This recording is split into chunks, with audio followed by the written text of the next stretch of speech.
Hello everyone, happy Halloween, and apologies for getting to this so late, but life stuff happened, I know. But I just wanted to get to this real quick because I still wanted to make a video on it, and also it did just release, so I'm excited to grab him up anyway. But let's just go ahead and get right into things and see what he does. The Priest of Manchaland, Gregor. We have a Gluttony, Pride, and Lust skill, all three blunt. On the first skill, we have 2 coins, Sacrifice for the Family. As you can see, if you glance at the kit, we gain aggro, which means he'll be functioning as a tank. On use, gain coin power for every X bleed on target. On use, gain bleed. At X plus HP, gain additional bleed. So, not only are you tanking, you're putting bleed on yourself to lower your health, but I assume that is also going to be helping you in some other way in your kit, or maybe he just has enough health to where it'll be fine. But besides that, we are inflicting bleed, and on the second coin, we're inflicting rupture. It is a rupture bleed ID, interestingly enough. I know someone on the subreddit called it, but kind of funny how they're working in a rupture as well. And also on that second hit, we're gaining Bloodied Hand. Not sure what that is just yet, but we'll see. Skill 2, Suffocating Guilt. We're gaining aggro as well on use. Besides that, we're getting coin power for every bleed on target. We're gaining bleed, and then at X plus Ailing Heart, which sounds like a buff. Consume up to Y Blood Feast, then gain Bloodied Hand for every Z Blood Feast consumed. At less than X Ailing Heart, gain bleed and Bloodied Hand. On the first hit, we're inflicting bleed count. Very nice. Always love to see it. And the second hit, we're also inflicting a rupture and gaining Bloodied Hand. Lots of Bloodied Hand going around, it seems. And then finally, the third skill, the Unforgivable Sin. 3 coins. On hit with the skill, heal X% of the damage dealt. There it is.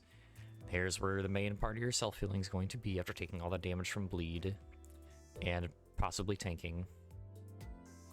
Deal more damage for every X% missing HP on self. Oh, there you go. It's like Pequod, Heathcliff, which we know is insanely strong to have those kind of damage scalers on your HP. On use, the target has X plus bleed, gain coin power, same as usual. On use, consume every excess stack of Bloodied Hand past X stack to gain the following effects. So it is a builder and a spender, but let's see what we're spending on. Heal HP on self based on stacks consumed, very nice. If this unit consumed X plus stack, gain coin power. And if this unit consumed Y stack, reuse the final coin. Ooh.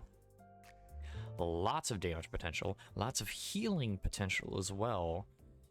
I like it. I like it quite a bit. And we're also gaining bleed, just in case you forgot. We're gaining bleed, by the way.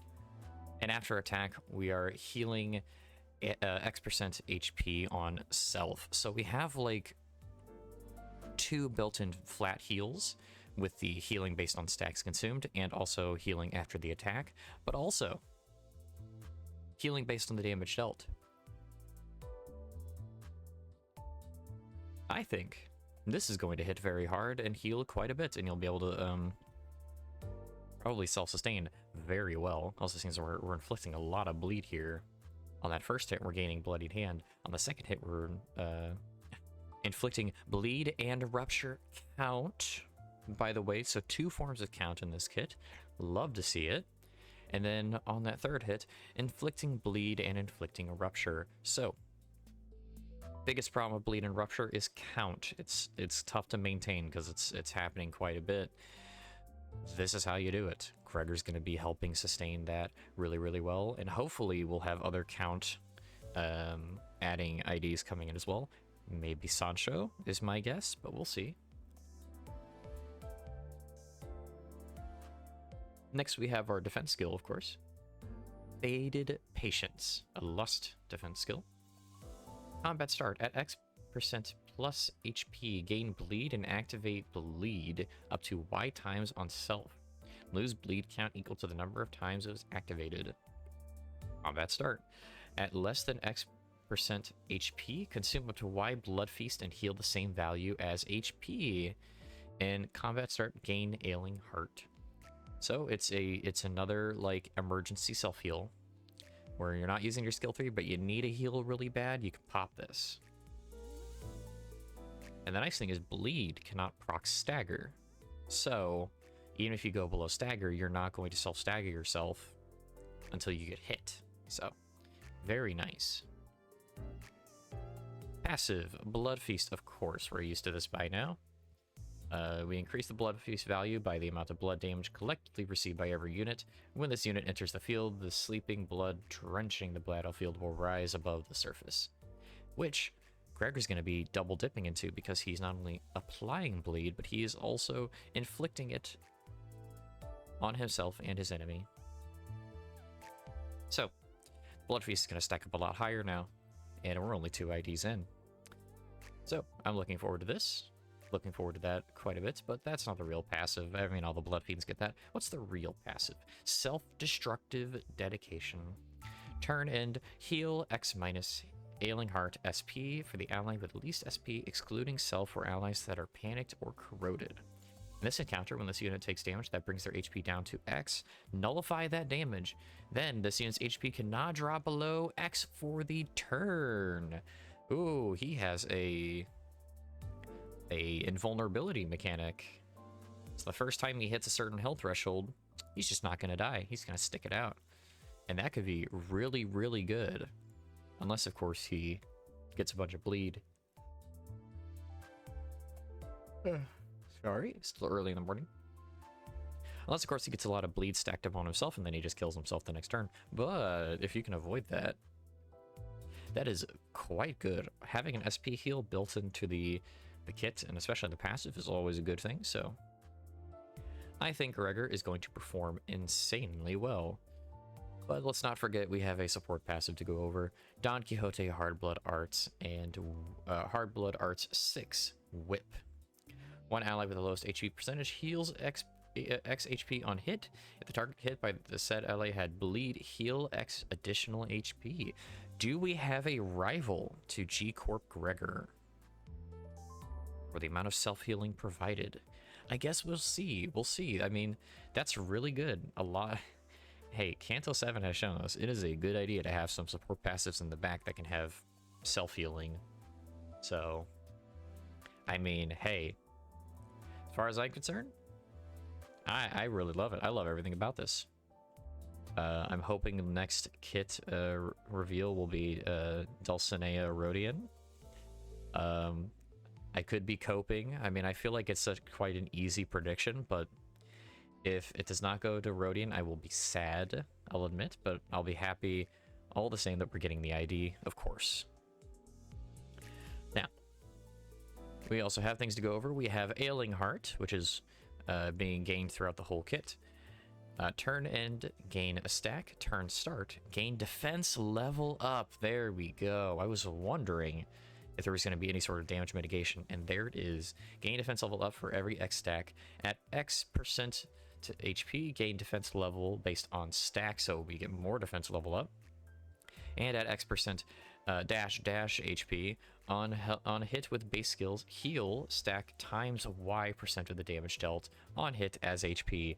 You're going to self-heal a lot. They do not want you to be afraid of your health getting low.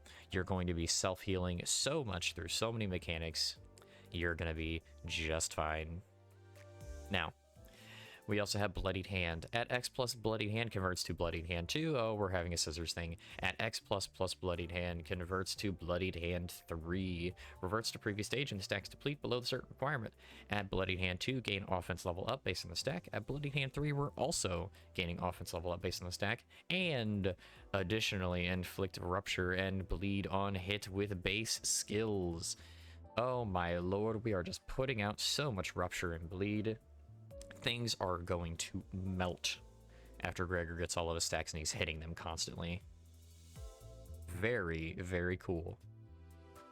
But that is it for me. I hope you all enjoyed this kit reveal. I did it very much. Sorry to get to it a little late, but it is what it is. Hopefully I'll be able to do the next one on time, but we'll see. For this, though, I think you're picking up a really strong ID. I would definitely pick it up because, of course, the Kanto teams have all been fairly strong and meta-defining. So I would pick this up. And if you are a new player, I can try and give a new player recommendation. I think this is going to do you very well. Having an ID with all 3 blunt skills is going to help you a lot during some of those tougher Kantos. And also having a tank that also dishes out a lot of status effects that don't care about what damage is being dealt, but just works on their HP, is really good. Rupture is also a well-known cheese for a lot of this game, because Rupture just goes right through. It's true damage, pretty much. And hopefully at Uptie 3, you still have enough self-healing access that you can stay pretty tip-top alright, but I mean, that remains to be seen, but I have good faith in this ID, so I would say this one is a definite pickup. But let me know what you think. Appreciate all the support, and of course, as always, I will see you in the next video. Bye-bye!